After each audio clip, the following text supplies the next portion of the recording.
Welcome to Thinkin Bros. I'm Chris. And I'm Alex. We're your favorite corner store philosophers trying to figure out life one conundrum at a time. And no, it's not what you think. This is just how I dress. So today we're going to be talking about a blog post by a PhD holder about the value of storytelling. And I guess he gets into some psychological studies, so it's going to be fun. And then the other one is Plato's Symposium, which is The correct way to pronounce it. yeah, the correct way, the original way to pronounce it. And it's a Socratic dialogue about love, really. So let's get into the blog posts and such. All right. Well, he is the researcher, I think, that wrote the blog post, but also all the studies mentioned within it are by him. And so he has a vested interest in the topic. I'm going to read just the title of the blog post so you can look it up if you wish. How Stories Change the Brain. I don't know if we should call this a blog post. It's just a post on A blog. a magazine. Okay. Whatever. But it discusses how some studies done on stories using different psychological apparatus to measure different behavior and different physiological responses bring up some maybe interesting, some would say not interesting results. And so basically, well, first of all, we should mention that they tell a story of a father talking to the camera, and behind him, his son is playing, his 2-year-old son that has cancer. And Wonder Boy. Wonder Boy, yeah, he calls him Wonder Boy. And the father knows that the son is going to die soon, but doesn't want to show distress to his son, because his son is also happy just because he went through a round of chemotherapy, and for the first time he's feeling sort of comfortable. And sort of the father has to battle between this, oh, my son is going to die soon, and he's happy right now, but I'm going to be unhappy when he dies. Anyway, so it's that battle, and he finally concludes that, he needs to be there for him right now and be there in the moment and be strong. And I think it doesn't really matter that that's the story that they told. The point mainly is the story structure. And many times over the blog post, they mention the dramatic arc, I think, which we're all taught in school: the rising action, the exposition, rising action, climax, falling action, and denouement. And well, let me tell you about the results. So first of all, throughout people who hear the story, there are chemicals that are released in the brain, like oxytocin and cortisol. And so cortisol supposedly for distress, and oxytocin for I don't know, communal living and morality and, wanting to help. And so I don't know if I would say it's interesting, but, it just proves what we already know, I guess, how you would describe it. Is that, yeah. Again, there's a difference between interesting and surprising. Psychology is interesting, but it's rarely surprising. In fact, whenever a psychologist, if you can imagine a new discovery that really goes against an intuition we have, the first reflex we're going to have is, okay, when is this going to be verified? When is this going to be replicated? You're not going to see. Let's take a pretty strong assumption about the world. I don't know. People who grow up with authoritarian parents have bad outcomes in life. Okay, bad parenting leads to bad outcomes in life, right? If a study comes out and it actually measures, it controls for people's biases with this newfound thing, right? Or they go through hypnotherapy, and then they forget the negative memory of the parent, which was actually their bias, and suddenly their memories don't affect them, but the way they were raised is still inherent in them, right? And then you see that they have much better outcomes than people with good parenting, right? My first instinct would be, okay, well, let's give it 10 years and see what other psychologists say, because this is not convincing. But when a study like this comes in and says, okay, storytelling, especially well-structured stories that manipulate emotion, has incidence on our physiology and our like reactions in our brain and our emotions. Okay, that's cool. Again, interesting, but not surprising, which is most of psychology for me. Yeah, I understand. Well, I'm not gonna, engage too deeply with what you just brought up, but That's a conversation. That's how it works, though. I think that for the authoritarian versus authoritative parenting styles, what psychology does, you say good parenting versus bad parenting, but that's proof that what good parenting is versus what bad parenting is.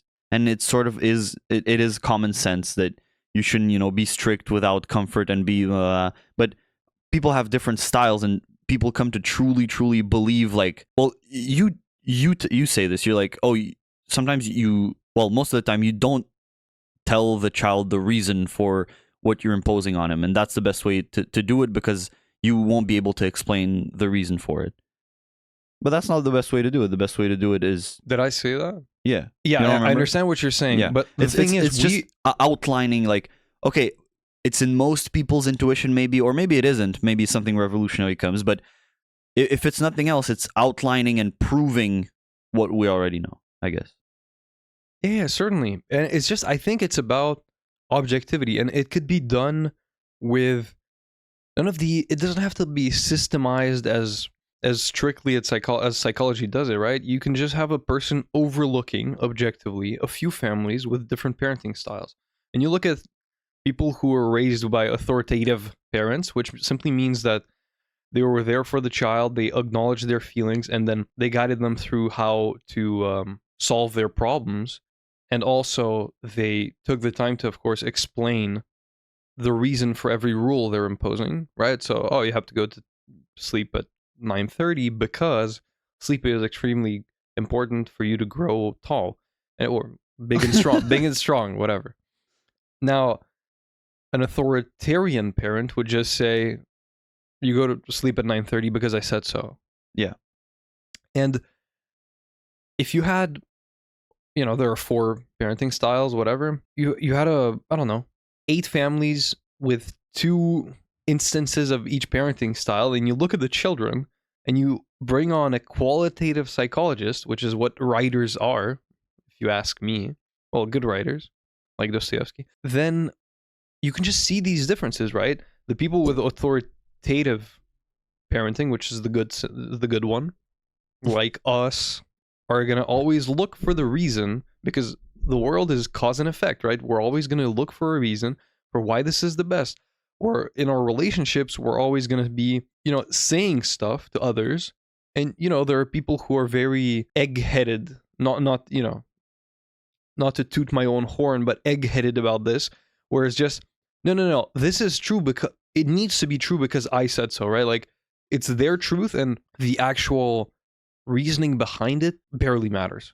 And I can predict what kind of parents they had, because guess what? You follow the model of the parents. Well, I mean, I completely disagree. That just the whole point of science is, first of all, excluding the bias of the researcher. If you went into it with a theory that's false, that you came up with for some reason, you would imprint that theory on the outcomes of your study, qualitative study on 8 people, and to exclude the random variation because of other reasons in those families. What if the parents are authoritative, but they're just really poor? And for other reasons, for bullying at school or for material needs, the child has bad outcomes, not because of authoritative or authoritarian parenting, but just because of other things. The point of science is we have so many families. We've studied 1,000 families, 250 of each style, and then we can draw a probabilistic conclusion that probably the good parenting style is authoritative. Okay, there's no way. This is our ongoing debate on the relevance of psychology, but my main problem. But I mean, is right now it's even worse, no? Because you're just, I don't know, denying science. No, I'm not denying science. I just hate categories, right? This is what qualitative psychologists can get around. This is the beauty of them, right? They can notice that the children had poorer parents or whatever. When you categorize stuff, it's like, okay, well, this study is going to look at this, right? And they didn't look at socioeconomic status for this specific study, for example. And it only associates these outcomes to these outcomes. The beauty of qualitative psychology, and it's not non-restrictive, and it's simply descriptive, right? Now the beauty with that specifically is it doesn't create categories. It simply notices things. The problem with categories is after that, right after you've created your little categories, you have to go and seek exceptions to them. For example, in collectivistic structures or societies, authoritative parents doesn't have as many good outcomes, and authoritarian parenting doesn't have as many bad outcomes, and then blah blah blah. Well, or you could just go on with life and see, okay, Asian parents are stricter, but their children are not only happier but also more performing, and then Eastern parents are less strict and more loose, and it even gets to, I'm sure here being in Canada, we've seen a lot of permissive parenting, and we know how that ends up. So in any case, I think the biggest criticism to anyone who objects to psychology, and Tamler from Very Bad Wizards, it's one of the biggest criticisms against him as well.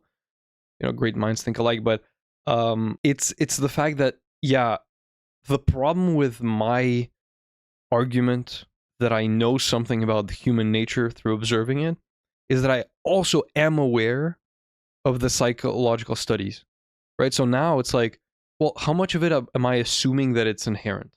And the truest test would be the following. And I wanted to do this for the purpose of my book to prove to everyone that it's not that deep, right? I do a lot of deep research onto how the psychological field, what it's interested in right now, and for the next 5 years, what they're gonna what are the questions they're gonna be asking, and I make predictions about every single one of these things, and check back in 5 years. I might just do that. I mean, I will do that just because it's important for me to prove that it's really not that deep. It's not, life is just life. Humans are just humans. Observing systematically, sure, yeah.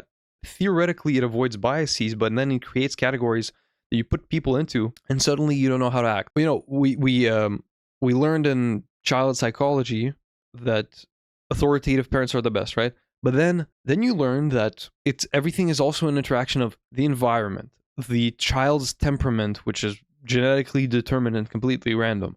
The behavior of the parents, behavior of the child, right? The situation, sure. Yeah. And so when you have a child that is let's say at the most difficult, right, the most difficult they can be, and you give them good parents, right, patient, explain everything, blah blah blah, but the child still disobeys. Some people are actually meant for those army society reintegration camps. Really, somebody needs to break them, wake them up at 5:15 and make them do 1,000 push-ups. That is just how life works, right? And I do think, wow, are we getting back to that article? Eventually. Yeah. I do think that, I mean, people listening to this aren't interested in the article. I think if you listen to this, you're interested in us. So I guess, hopefully. So ideally, you take someone like Dostoevsky. I don't know if in your head you have someone who simply understands people. The value of a good psychologist. I mean, for sure, Dostoevsky. Yeah. Yeah, but but in my life, leave him aside, a real person that exists today, and that might even be the clinical psychologists you're following. But I would argue that's not because they've read research. That's because they've spent the last 30 years talking to people. I would agree, yeah. Making predictions about them, seeing if they're wrong or right. The problem with a good laboratory psychologist, what are those? Researchers, thank you. Thank you, my brain. Is that they...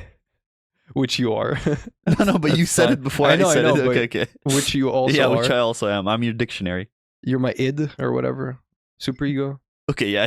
Yeah, that one. So, no, I am the id and you're actually the So yeah. And, you take these people, they get into this categorical thinking of, well, extroversion is this clinical definition and this working concept. And then you go out in the real world and it's so much more, it's so diversified. People's genetics affected, blah, blah, blah. And sure, I can just not ever restrict my thinking to those categorical things that are outlined in the research, but they can do that. They can read faulty research. They can fill their brains with that. They can make predictions and then take a year to see if they pay off. I also think this is why marketing is so fascinating in psychology, right? You make one change, right? Change one term to a more assertive term, and then you see, well, okay, I'm in the market of let's say, young men struggling with being overweight. I've changed bad to catastrophic when I'm talking about future health outcomes, right? In my website, I've changed that to that. How does my income grow? And then you see, oh, okay, being assertive with these people instantly, like this. Psychology is just too slow for me. That's one of the reasons too. Yeah, I understand, and I agree with a lot of your criticisms, I guess. And here, let me put words in your mouth. Are you saying? Are you saying? Would you agree with me when I say that, you know, science can also be a sort of defense mechanism for people that aren't smart enough or don't have enough experience to actually make statements and make some predictions at least, and they can just read the science, have done nothing but, you know, absorb other people's experience, because the researchers that did the study originally probably have a little bit of what you're talking about, the spirit of, I have intuitions about human nature, I'm doing this experiment because I have this intuition, and they find positive results. And then some people that don't have these intuitions can just cheat, right? And not have to go through the process of proving it and be like, okay, here are the results. Sort of like that, right? And I agree, and I agree with you. But also my thing is, well, I don't know this. So the distinction is between qualitative and quantitative psychologists, right? Yeah, but the thing is, if you're a qualitatively oriented psychologist and you also integrate it into your activities and you don't shy away from that type of stuff, right? Look, the things that I can discover in a year about human nature, and of course, putting them into a text and shipping it to an official journal will be an impossibility considering the restrictive nature of my experience, right? I don't have a 1,000 participant meta-analysis, right? But if you give psychology, right, 100 researchers, $1 million in budget, and you say, okay, we need to see the incidence of AI on extroversion and introversion, how people who are more able with AI, right, the main prediction would be, oh, they're probably more introverted because now a lot of the things that they used to have to do can be done for them. Something like that, whatever, doesn't matter. If you give me a year, for me, I will come to 10 times the conclusions that could be useful to my life. This is what I mean, right? I go out, I see out there, I contact parents of young children that I know, I interview them, and I see, okay, Billy has been sitting on his iPad a lot more, he doesn't have many friends, blah, blah. Then you look at past generations, blah, blah, blah, right? I don't know, you can be a tutor in school, you can get that experience. And for my country, for the people that I'm interested in, for, let's say I'm a marketer and I have to market a new AI-powered tool for learning for children, I can arrive at so many conclusions and I can test them, right? Okay, after 2 months, I have a pretty good prediction about how to phrase this thing. Parents are worried about their children not having friends. I will include a web chat where they can also interact with friends, blah, blah, done. Okay, that failed, restart. Boom, boom, boom. In a year, I can get much farther than they can with their randomized control trials and this and that and ethics committees. And all I'm saying is, look, I know you'll agree with this, but as a principle, like psychology, the field that studies human nature systematically, very important, right? But for whom? And this is like, right now, it's like, I think neuropsychology. We're associating brain areas activation with certain behaviors or certain states of mind or environments, right? Why? And the only answer can be, we're building up a bank for when Elon comes out with the Neuralink. Okay, we can simulate these brain areas, or when a future AI can do this or that, or it's much easier to, let's say somebody has brain damage, it's much easier to identify, okay, this is probably going to be their problems and this is probably how we fix it, right? But that's like what? Brain damage, like 1% of the population. How is neuropsychology so big? And why are we just associating brain areas to behaviors? Why? Like, ultimately, for you and me, how does this affect us? And we're building up to a future. And all I'm saying is, for the next 20 years, I do not see how psychology can be useful to the average person. What is much more useful is you going out there and experiencing life, making predictions about life, realizing why and when you're wrong, and putting those things into your reflexes. This is how you become a people's person. And a people's person is much more valuable to themselves than a psychologist is. A psychologist may be more valuable to humanity, and by which I mean not like the average Joe just reading a psych article and being like, you know what? It is better to be an authoritative parent. Right. I am going to be that. Yeah. Or, you know what? Outgroup people do make me more angry, and I should, take care of my racism bias. Like, yeah, I could have told you that. Yeah. So I just think it should be consumed in moderation, like everything else. It's like, well, this is fun, okay, right? This is a pretty fun pop article, but how about I go out in the world and I make my predictions about life? Yeah, and I feel like what you're saying also is a lot more moderate than the way you speak about it sometimes. It's just that, look, it's not for you, that's for sure. You're not going to be a psychologist. You're going to, if you want to make claims about human nature and try to predict some things, you can do that, and then psychologists are going to take the time to study it where you don't care to study it because you know it's true. And look, I thought about this. Like, I think there's definitely, I have a lot of respect.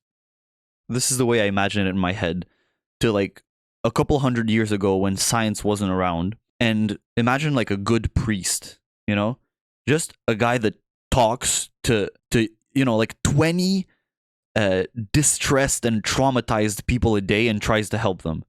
Like, that guy gathers so much wisdom, and by the end of his life, he's like the best psychologist, better than any psychologist, that just finished their PhD, just because he knows so much about human nature. And there's definitely like a lot to be admired in that.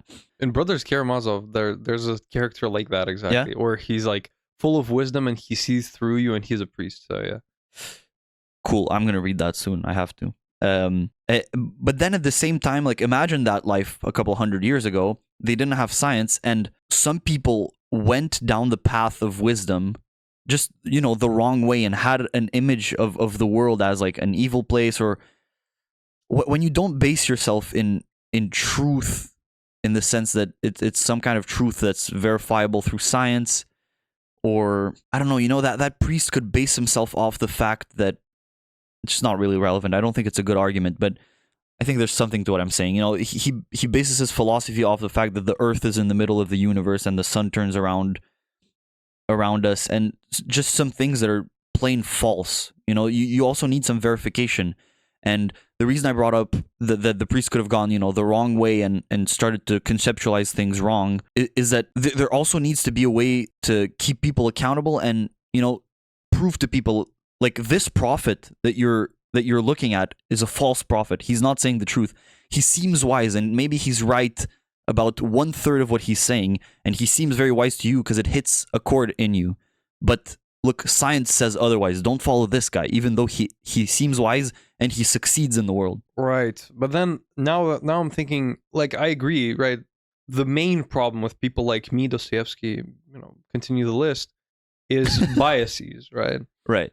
And that can definitely happen with a bigger ego. And ultimately, I'd like to think that, look, if I'm right about something being useful to some sort of people, right? Like, for introverts, I would say slow exposure to humans is good in the long term. How many times do I have to be proven wrong to change my thesis, right? That's the big question, I think, because ultimately that's what it is, right? How many people had to hear Galileo types saying that the Earth is in the center of the universe before they changed their stuff, right? That's a good question. But definitely a mix of things, and I think also that as I said earlier, a lot of people use science sort of as a defense mechanisms for their lack of wisdom. Wisdom is what it is, right? Like, you can have knowledge, intellectual prowess, move through arguments and know data while being oblivious about human nature. Yeah, of course. It's like those scientists, right? And you say wisdom, it can just be intelligence, right? Intelligence is the actual implementation of the knowledge. You can have a lot of knowledge and you can be like a developed scientist who can quote any paper, know any recent meta-analysis, but when you see them communicating with people, they're not great. So it's also about, the data is there so that you can link it with real life events, and this is sort of like, I don't know, I wouldn't say my frustration, but my discontentment with my current psychology education is that, like, I'm learning all these theories. I know them. Okay, I have them in my head. If you quiz me about them, I can tell you what the research has Now what? found. Yeah, now what? Yeah. But the thing is, I'm not experienced enough to have encountered situations where I may apply them. You see psychologists talk about, their clients and saying, oh, look how this theory applies. And it is possible, but it takes both. It definitely takes experience and again, just on this your knowledge. scale, my problem is it's too slow, because ultimately, like, how they used to, as soon as you turn 15, they put a rake in your hand and you're a farmer now. Yeah, right? And whatever, find out stuff. And I'm sure, like, if you've submerged yourself into something very difficult, right? Like, have you started coding? Yeah. The difference between you and 30 days of coding is monumental. This was the thing for me, right? I needed to make a website for Thinkin Bros. I was like, oh, this complex web design, blah, blah. Did it. We now have a website, and I know how to make a website. Like, it's not deep. It took me maybe 2 days. So ultimately, the thing that I'm saying is, if there were a system where you could be put in with patients every day, 6 patients, whatever, for a year, like fake patients, they hire actors, and all psychology is a 1-year intensive program where the actors exhibit very real scenarios you will be faced with. After a year, you will be better than anyone with a bachelor's in psychology. That's, I can guarantee. Yeah. Right? The problem with that is, of course, resources, right? How much would it take for 6 actors a day for a year for you, right? Like $1 million? So yeah, and I think as flawed as you would say it is, and I would agree for some of it, that's what like university education tries to be. That's the goal, right? The goal is mixing theory and practice, especially when you get to the professional level, right? When your education is for them to put you out into the working force. So we went from the flaws with psychology to the flaws with education, and that's all obvious. And again, last thing I would like to say, like I outlined that my main problem with people like me is biases. Well, the thing is, I feel like it happens in science as well. Like, they're controlled by societal, expectations of what science should research. Right, but also taboos, right? I've thought about the following. There is no conclusive evidence about who is a better driver, women or men. If scientists were to once find, like, a conclusive study, a good definition of what a good driver is, if they were to find that men are better drivers, right? For real. Do you think that would ever see the light of day? Like, that study? Like, right. How much trouble could you get into by publishing the truth? And I think Jordan Peterson mentioned a book about, I think, female desire as studied by Google engineers or something, where they compiled Google searches for romantic themed stuff by millions of women, and they wrote a book. Like, Google engineers wrote a book about this, and even he says, oh, it's very stereotype inducing, something like that. Like, probably not those things, but problematic in a certain way. But he says, oh, but they're engineers, they're data focused, they don't know better. Well, I wish that wasn't a thing, right? I wish you couldn't say, oh, these people only care about the truth, they don't care about people's feelings. Like, that's not a problem. I see. Are you talking about, like, as soon as you do science, you're not an independent scientist. You're overlooked by some institution. Of course. And the money's coming in from, well, right? Well, yeah. Conclusion: get rich, do your own studies, unbiased. I've been thinking about this. When I'm a multi-billionaire, I'm going to make a committee with, like, smart people that are in the science realm, and I respect, and they know the biases they have. I'm going to put them all, and I'm going to say, look, guys, I don't care about how much this costs. How can we optimize the perfect study that, those little questions in psych classes, like, oh, what were the limitations? It has no limitations. That's my goal. First of all, I don't think that's entirely possible. You can reduce them. And also, I think the best way of reducing biases, because I think that, you have a lot of confidence in, oh, I know my biases, and being conscious of them, I can fix them. But I think some still persist, and the best way of doing it is integrated in what you just said. Because I think the best way to do it is to have people with other biases, or I guess that don't have yours and can see through it and are smart, and just a bunch of different people, different biases, and everyone checks each other. That's what the scientific community is supposed to be. But yeah, it's what it's supposed to be. But I think on an individual level, I definitely agree that the fastest way to fix this, right? Like 3 years of psychology research versus 1 year of being a person, a smart person. If you had to change one thing to maximize your chances against those 3 years of research psychology, it would be to associate yourself with another person that has a similar goal of finding out more about humans and competing with, well, not competing, but of course, bouncing off your biases off of them and correcting theirs. So that was the article. all that to say, no, but realistically, yeah, what the article was is simply, okay, when we formulate a compelling story about a child with cancer, people will donate more of what they don't have to donate, so they were offered money for 2 hours of their blood being drawn and them being exposed to this story and asked questions. And the blood was drawn for oxytocin levels and cortisol levels. And they were given money as a compensation for that. And at the end, they were given the chance to donate to cancer charity. And essentially, when the story was unclear and didn't cause emotional involvement, it didn't have the structure of rising action or whatever. It's just them going to the zoo. Yeah, it didn't motivate people to give. So, stories are powerful. This is why I say that rap has caused more damage to the but this is why I say that why do I say, oh yeah, actually I do say this, yeah. That people like Dostoevsky and other great writers throughout time have had as much influence, if not more, on society than philosophers have had. This is the truth.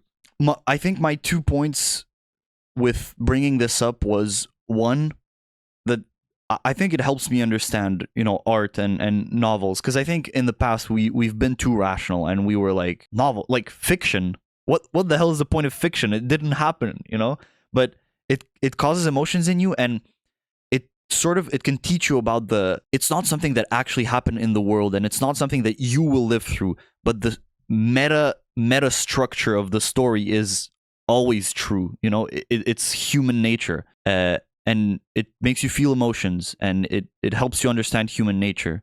So I heard a good point about this the other day. It was before writing ever existed, the way generational knowledge was conveyed was through stories around a campfire. Yeah. So it's really like in our brains, and yeah. And my second point was, I guess with marketing, you can harness this power in an ad for a product. You can go through the hero's journey, and you have this problem, rising action, and then climax, that's the solution, and then denouement.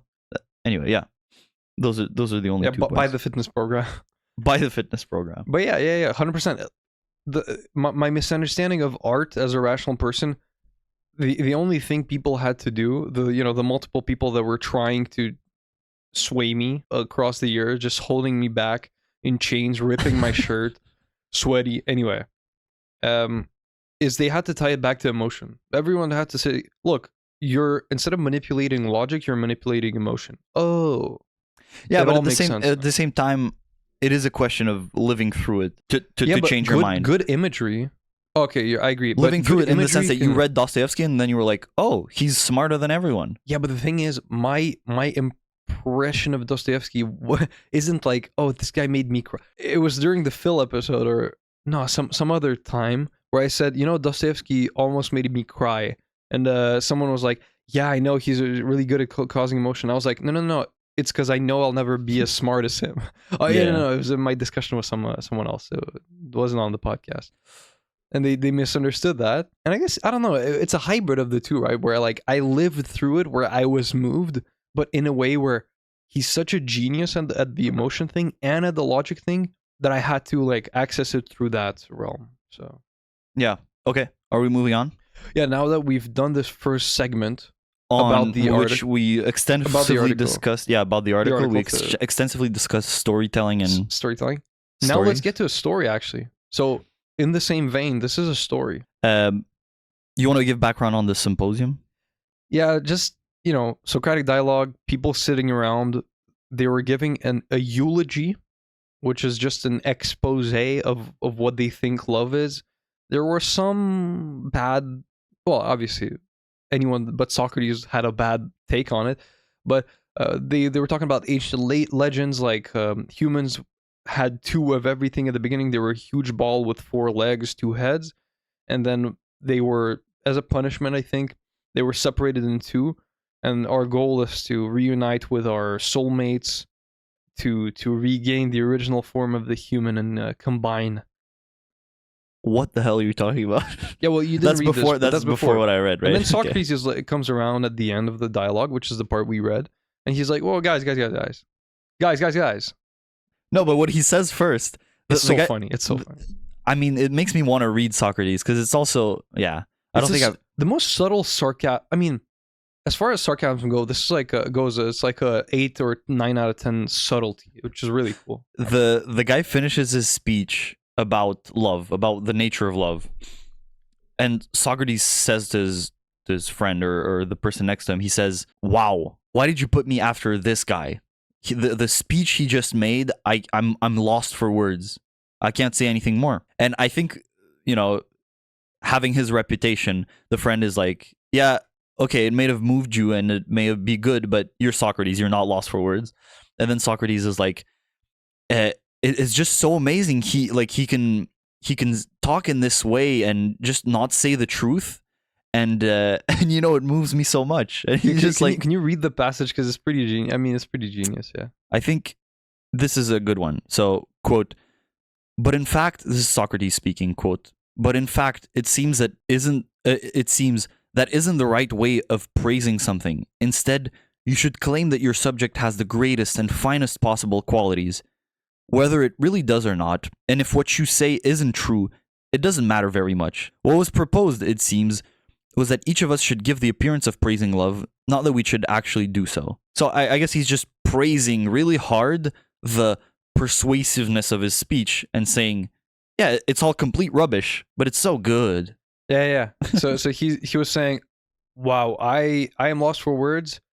I thought we were telling the truth, but your thing moved me a lot, and you were lying and everything, and nothing in it was true. But wow, that was genius."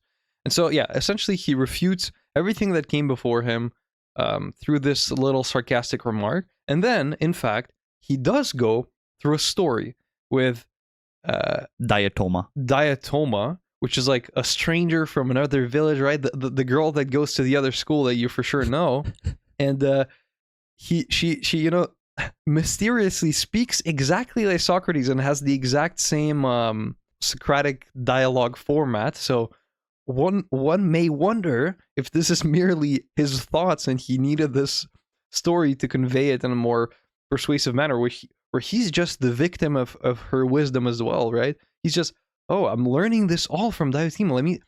I learned this all from her. So let me convey it upon you guys and see what you guys think. This is not my thoughts." Right? What's the point of that? Is that because it's very not smart, very smart. It's smart, but is it fake humbleness in the sense that everyone knows this is Socrates, or is it let me sneak it to you? Like, I won't say it. You think I'm arrogant and snobby, so I'll sneak it to you in this way. I learned this from something. I'm you. Yeah, I think it's both. Socrates, it does have a lot of instances of fake humbleness. The thing is, I don't like it when people say like he's fake humble. I think that he truly believed that he knew nothing. I know, but he sometimes slips up, and it may be Plato and stuff, but he slips up into, a lot of the times he says, "I actually have absolutely no opinions of what I believe something is," and then when asked about something, he will give kind of a definition, especially in the Republic. Okay. But I agree. I didn't like it as well at the beginning, but you can hear how, a true humble man who's okay with being like the most intelligent person in the room wouldn't have to engage in sarcasm like this, right? This is degrading to anyone who understands how social dynamics work, Mm-hmm. right? You can't really, give a speech you're proud of at a banquet you were invited to, and then someone says, "Oh wow, that was marvelous." I mean, it was complete fiction, and you didn't give one true fact about love, but that was awesome. And you just sit there, can't do anything. Like, it's degrading. So I do think there's a lot of ego involved, and whereas there's ego, there's also bias and what did we say? Oh, fake humbleness. But in any case, humility. So yeah. So the thing about Diotima is Diatoma is how Socrates is portrayed in that story that he tells, and he's portrayed as when you set up half a ping pong table towards a wall, and so you bounce it off the wall so you have a player to play with. That's how Socratic dialogue works sometimes. Yeah. Right? And she's Socrates. Yeah, she's the Socrates of the story, and he's the Anaxagoras, like being asked, like, do you think love is a thing or not a thing? And he's like, a thing, right? Like, that's all his contribution to the dialogue. So you have to understand, like, there was no Diatoma or Diotima, I think, but hey, whatever. As a Socratic expert. So, okay, let me try to summarize what they say. So, a big speech on love, and love as this beautiful and good thing. And then Socrates goes, I think he begins not in the story, he begins as himself and just starts asking questions to the speaker. He says, is love of something or nothing? And then the guy is forced to say, yes, love is love of something, not nothing. And sort of conflates love and desire, like uses them sort of interchangeably, or says that love comes accompanied with desire, at least. And says, okay, well then, if you desire something, if you desire something, then you don't have it, right? If you desire riches, then you don't have riches, which was a sticking point for me, because you can desire something and have it, but the way he says it is that if let's say I'm rich, and I say I'm rich and I desire riches, what I desire is the maintaining of riches throughout time, so in the future. But whatever. Okay, so when you desire something, you want it and you don't have it. You don't have the riches in the future and you want them. And then he says, okay, very good. But you love beauty, right? And you love good. Yes, Socrates, I love beauty and I love good. Then it's love of beauty and of good, which means that love doesn't have beauty and doesn't have good. So love it is not good or beautiful, and love can't be a god because gods are beautiful and good. Yeah. But then also, of course, when we get to the I'm going to look it up. Yeah, Diatoma, I think. part. It's on the top right of the page whenever there's a dialogue. Agathon, but not Diatoma. Okay, but it's a little bit later on. But oh, you're right. Diotima. Yeah. Yeah, so Diotima basically comes to the conclusion that love is something between gods and humans. And again, Spirit. now it's personified from the very beginning, which I don't know the usefulness of. It's like, does love desire? Well, wait. Love is kind of an emotion that I feel. What do you mean, does love desire? Do I desire in love? Or do I want something I don't have through love? Or can love desire? The logic, I sort of don't like it when Socrates, a lot of it is like very technical and based on terms. Yeah, it's like does justice punish? Like, I don't know. I am just and I punish. I don't know. Like, yeah. It's a lot of like, okay, if you say it that way, technically it's right. I feel like definition. Yeah, I feel like definitions. Well, technically.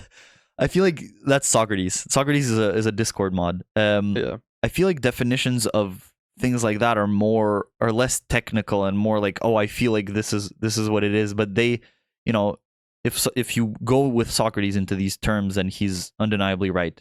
Anyway, but at the same time, it is undeniable. And also, I think, looking at it through our perspective, love is a feeling, but for them, all these feelings and all these things are gods, or at least spirits or something, right?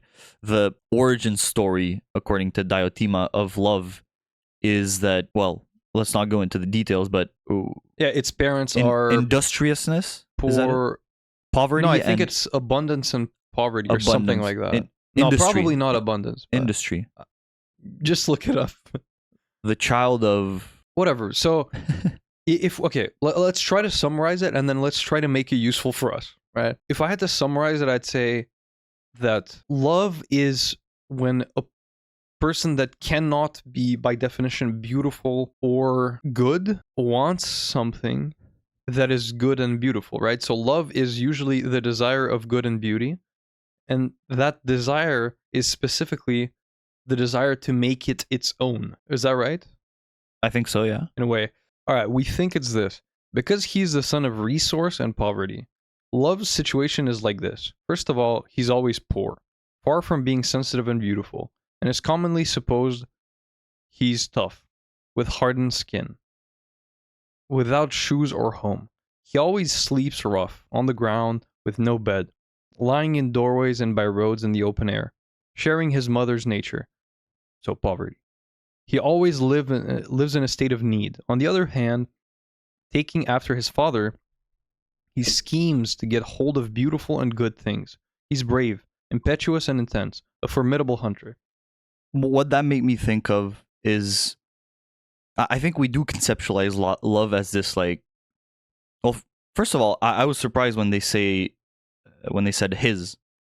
I conceptualize love as a woman, but maybe that's because I'm a man. But as this delicate and beautiful thing, but the way Diotima conceptualizes it, I guess Socrates, is that he's a rough guy living on the road with no shoes and having lived a rough life, and that makes sense to me in the sense that I think love comes up most when you go through hard times, right? Like the proof of love and where love shines is that despite all rationality and despite common sense, you stay with someone or you help someone in their time of need when it's really, really inconvenient for you. And that's what love is, right? And maybe that's a good conception of it as like rough and being able to survive through tough times. Yeah. Yeah, definitely. There's definitely a reframing to do that this kind of spiritual view of love can help you go through. Now, it wasn't that clear for me, but there's another passage that goes through kind of a from young to old the schema that you should take through when you navigate love, and it's the following. So first, you're going to start with a basic love of the body, and then when you are you're interested by a lot of bodies, and with time you're gonna learn to love only one. And this is Plato's theory of the forms. It gets into that, and it's actually a really useful metaphor to defeat this love of variety. And it's okay. Let me introduce the theory of the forms first. So let's say every white thing in our universe is simply a manifestation of the form of white, right? So let's say we can call it a god just for our purposes. So there's the god of the concept of white, okay? And everything in our world is a manifestation of it. It's not perfection, and you also can't really get a definition of it, right? Sure, we can get a light definition, but we don't truly know what it is, right? And you can do that for a lot of more complex thing, right? Like respect, right? Okay, this person respected someone else. Okay, but what does respect mean, really, at its core? What is the overarching principle? And it manifests itself in many ways. The whiteness of your AirPods is not perfectly white. It reflects some light in a way that you perceive it not as continuous but different. The fur of a rabbit has some dirt in it, so it's not perfectly white. Respect manifests itself in many different ways through many different actions, but you don't know it to its core, right? A tree is beautiful, but a painting can also be beautiful. But how different are those things? One is man-made, the other is nature-made. Well, although man-made means nature-made, but whatever. So essentially, there's these overarching principles of every manifestation in this world that aren't accessible to us, and that regroup. For example, the form of beauty can make anything beautiful, right? It regroups every manifestation of beauty on this earth. But when I would tell you what is the common point between, beautiful music and a tree, you would have a lot of trouble giving me an answer. So now with love, once you realize that you must view a single presentation of beauty as it is connected to the form of beauty. So or of good, realistically, because ultimately the conclusion was that love is love of good and beauty. And beauty is good, so whatever. So what it is that you should look at one body and see it as representative of the form of beauty, because every manifestation of it is. So now, when you see that every body is one and the same, right? This childish interest in a lot of bodies becomes irrational because they're all a representation of the same thing, which is the ultimate concept of beauty. I could relate to that, certainly, right?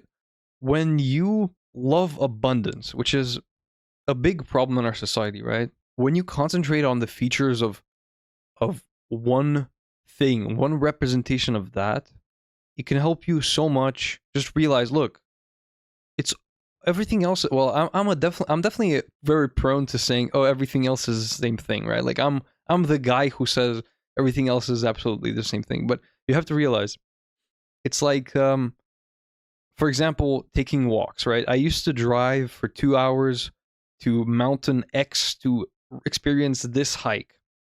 But trees are just trees. The ground is just the ground. The view, it's all the same thing. It's all the same mountains, the same sky. It's just neurons in my brain firing in a different way. Why would I drive for 2 hours to do this new hike when I have a park right here that is all the same thing? And when you unlock that hop, right, of seeing a representation of beauty for the form of beauty, you can never get tired of it. For example, when I unlocked this particular thought of, look, I'm doing all this effort to make my walks entertaining and by changing up the environment, but I've forgotten that the walk isn't really about, well, it's about the view, but it's also about my thoughts, it's also about exercise, and I'm getting all these things. And then when you want to talk about novelty, let's say around you at a reasonable radius, there are 10 hiking spots. Once you've explored them, now what? You go further? You waste more time to go? If you're not content with one, you're not going to be content with 10, and you're not going to be content with 100. Right? That's the ultimate thing. Isn't the point in there, though, that you start with the love of one body, then you're interested in other bodies because they're beautiful, then you love two, and then you love all of them. But then you restrict it to one again because you understand that loving all is just loving the form of beauty, isn't it? Oh, in my mind, it was one body, two bodies, and all bodies. Then you realize that the beauty of the body matters less, and then you go to the mind. I see. Maybe I read what I wanted to read, but it makes a lot of sense to me. Like, if you cannot be content with one partner, if you cannot be content with one walking spot, if you cannot be content with one thing that is really beautiful, there is no reason that your hop to 2 will satisfy you. At some point, it will become 3. And you can love all of them. You can go into the reasonable radius of 10 spots equally and just like all of your walks everywhere. Right, but if you've acquired the power of loving one, yes, you can go to 10 and be like, okay, well, this is my one. Of loving one? Yeah. One of the 10? No, that's not what I mean. Okay, I mean that my one thing that I see all these 10 things as a representation of the form of beauty. Yes, yeah. Right. Now, for me, it creates a lot more inconveniences, and there are other reasons to only have one thing, right? Like, there's one park that is 10 minutes away from here, and learning to love exactly that park and never needing anything else is extremely valuable. So this can help me see that, right? Okay, if it's beauty and views you're interested in, look at how the leaves move differently from the last time. And I know this is like a more Buddhist example, and in the modern world, you're going to say that, and they're going to be like, no, I want to have the Instagrammable up from the mountain view with the fog and the sunrise. It's all the same thing. It really is. Like, on a deeper level. And if you don't understand that, you need to, dig deeper. I wanted to ask you about this. Another thing is that she often talks about people being pregnant, and men and women being pregnant, but not in the sense of a physical baby, but men can be pregnant with ideas. I guess, is that accurate? But how do you get pregnant with ideas? Is it they start like that? I don't know. So you start pregnant? Okay. Yeah, I think everyone starts off pregnant. Mm-hmm. I think when you're ready to give birth is when you combine with someone else, something like that. I think it's about that. It's just the gestation time is different for everyone. Everyone's pregnant with something they can bring into the world. Yeah, it's like an event.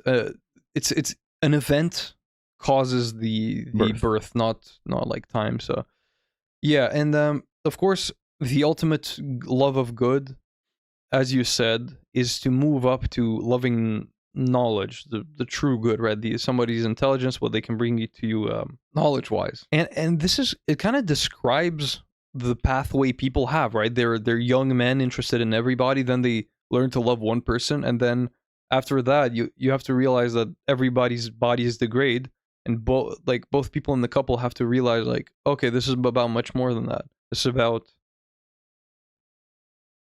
brains. So the physical brains, yeah. So she definitely describes it well, and she describes it in a way where you know what to do, right? And with every form of beauty and with the love of everything, you have to realize once you, as you said, okay, the difference between 1, 2, 3, and 10, it doesn't exist. The core principle is to understand what you're getting from it. If you think novelty brings more beauty to something that is supposed to be beautiful in itself, I think you're misguided. Do you understand? Like, okay, this other girl has more value to me because she's novel. Like that. Surely you'd agree with that. But now I know you're an anti-routine person, where you would say, okay, I'm a pro novelty person. I'm not an anti-routine person. Right. I'm a pro also novelty person. Pro also novelty person. But the thing is, like, you're okay. So you have soccer, right? You think that sprinkling in volleyball and dipping your toe into other things is good. I don't think so. I think if you've learned to love soccer and every new little element in it, and you truly look at it and you love it, then the variety you can have is just, to see it in another light, or to, I don't know, try a new trick, everything like that. I do like remaining in the same system. So anyway, we know that. This is the same. Yeah, it's just whatever. So I'm faithful, you're unfaithful. It's all good. So no, but yeah, but the thing is, what if I love volleyball? No, but I think there's a difference, though. I think there's a difference between you, because you wouldn't argue about that for like a romantic partner. So there's a difference when we're discussing sports and a romantic partner. Yeah. Is there a difference between parks and sports, though? Let's say 2 hiking spots are the corollary to soccer and volleyball. I can go to both and love both, and it's no hassle in either way. Yeah, I don't know. I do think it's about contentment. It's about truly learning to love it for what it represents, not what it is. Because if you love it for what it is, you can get tired of it. Yeah, you can get tired of it. What really, like, I take this to heart. I take the theory of the forms to heart. I understand it. Like, when I go, and for the park, for me, represents the beauty of nature. No leaf, like, I seriously, like, this is no metaphorical stuff. This is no, like, a leaf that blows in the wind. Is a leaf. The blows in the wind blows in a different manner every time. And I could look at that same leaf, not even the whole forest, that same leaf every day, and discover something new. Truly, like, on a deep level. Sometimes the sunset is going to be beautiful, right? I have the sunset pictures from the other day. Sometimes it's not going to be that beautiful, but the wind is going to be warm and whatever. And even in saying those things, I'm not even talking about the novelty of it. I'm saying every day there's something different, because the world is cyclical and ever changing. So that thing is, sure, in some respects it's the same thing, but it's never the same thing. Heraclitus, what did he say? A man cannot step into the same river twice, because he is not the same man, and it is not the same river. Right? Like, life, everything is a river, right? That forest has always been different, and if I don't notice that, it just means that I haven't been paying enough attention, and I Sure. don't love it enough. That's the thing, right? If you're on your phone, I don't know, listening to some podcast, absorbing those thoughts, or distracting yourself with music, and you walk through the same forest every day, is going to be boring after a while. But if it's about you in the forest, that's what it is. And it's the same thing about faithfulness, right?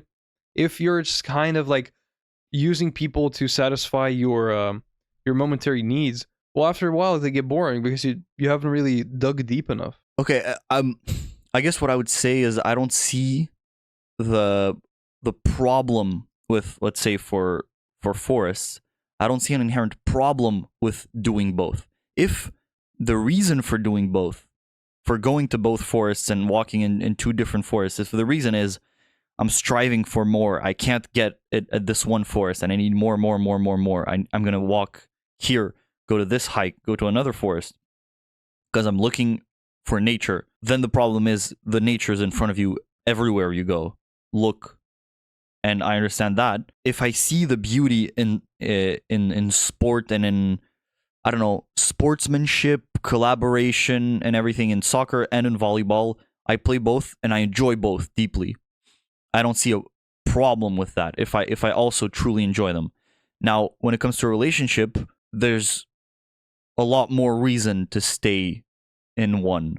And so I don't see a problem with not exploring either, right? I think it's good to stay with one person, obviously, and you can get much from it by looking at the same person through different things, trying new experiences with the same person, trying. Yeah, but that's the thing. When you see it as exploration and as I need some variety, I think you're misunderstanding what it's all about. I'm not saying I see it as exploration. I need some variety. I'm just saying I do it because I see the beauty in both. Okay, so my thing is, okay, once you do learn to love one thing, why would you need to? And I understand, like as you said, sometimes there are outside factors that kind of require you to not need two things, like a monogamous relationship. Okay, but do you need, for example, more than this park, which is a 10-minute walk away? You're just like sacrificing convenience. And I do agree with the following. Like, if you were to say that this park is actually two parks, and I've been juggling between two parks for my entire life, so it's two. Yeah, the difference between 1 and 2 or 10 or 100 isn't a thing, right? It's not a physical thing. I'm not saying 1 is very important. It's just, if you see the other stuff as, oh, I need a switch up, I need variety, that's where the problem comes in. Like, they can be. That's sort of exactly what I said, right? I said if your reason for doing two things is I need more, I need to explore, I don't see it, then that's a problem. But in the fact that you're doing two things, there is no problem. Yeah, inherently. No. Inherently, there isn't a big difference between 1 and 2. But that's the thing. Yeah, if forever now you've been Tuesdays it's volleyball and Fridays it's soccer, okay. But what I'm saying is, if you say, oh, I'm tired of volleyball that I've been doing for a year, let me try something new, I think you're shooting yourself in the leg, because if that pattern happened with that thing, it's just going to happen with the other thing. Now, there's also a self-exploration stage, which we shouldn't get to in this episode, right? But there's a certain point in life where there's a lot of stuff we shouldn't have gotten to in this episode that very we did. true. Maybe we named the episode "We Shouldn't Have Gotten Into This." Yeah. There's a period in life where everything I say doesn't apply when you're young, right? If your parents determined that soccer is for you, and after 10 years you can finally make your own decisions and you quit soccer and you try to find true beauty in something else, that's cool. But yeah, there's a certain point in life. Look, one thing that sticks out for me is that the man who wants nothing always wins against the man who has everything. And that's who I aspire to be, right? So thanks for listening. Okay. But it's a thanks for listening. So okay, as far as practical applications go, you have to understand that well, let me take over the podcast here. Everything is the same thing. So if that, again, you might be with the wrong partner or something like that, right? That's very, very possible.